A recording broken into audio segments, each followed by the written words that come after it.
Bom, quais são os desafios para se implantar a indústria 4.0, que a gente chama de quarta revolução industrial também, de forma que isso seja ampla e atinja o maior número de indústrias no país, melhorando, obviamente, o conceito de competição no Brasil, ou seja, da capacidade de competição do Brasil, a competitividade brasileira no mundo.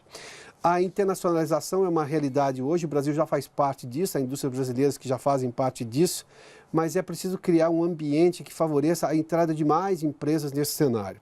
Acompanhe um trecho da entrevista de Guto Ferreira, presidente da Agência Brasileira de Desenvolvimento Industrial, que fala justamente sobre essa indústria 4.0. Essa entrevista vai ao ar amanhã na íntegra, mas nós separamos um trecho para você acompanhar já a partir de hoje aqui no Cenário Econômico. Acompanhe agora, exatamente.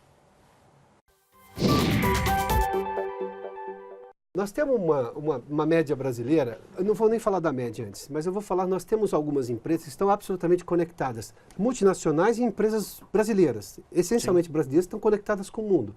Elas estão na indústria 4.0 já, e a indústria 4.0 é um conceito de completa inovação no setor, de como é que as coisas são feitas e como elas continuarão a ser feitas. Ou seja, aquele velho padrão fabril, aquilo já foi abandonado, ou seja, é uma automação gigantesca.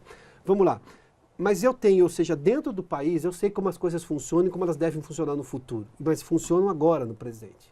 Ou seja, eu não preciso ir a qualquer outro lugar do mundo para ver uma empresa moderna trabalhando, conectada ao mundo. Sem dúvida. Por que eu ainda tenho resistências, eu não sei se da média, mas de uma parte ainda importante do legislador, de pessoas importantes na sociedade, e eu estou falando do judiciário, às vezes, que barra algumas medidas, protela decisões. Eu tenho ainda um ingrediente no Brasil chamado insegurança jurídica, que é um terror para qualquer investidor.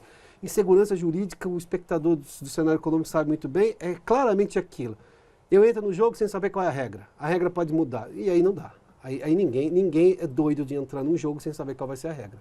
O problema é que num cenário onde você tem, por exemplo, uma crise global de economia, como aconteceu recentemente há alguns anos, todos os cenários ficam um pouco mais instáveis. No momento em que esses países fazem o trabalho de casa e o Brasil não faz, o Brasil não fica atrativo. E não fica atrativo naquele momento.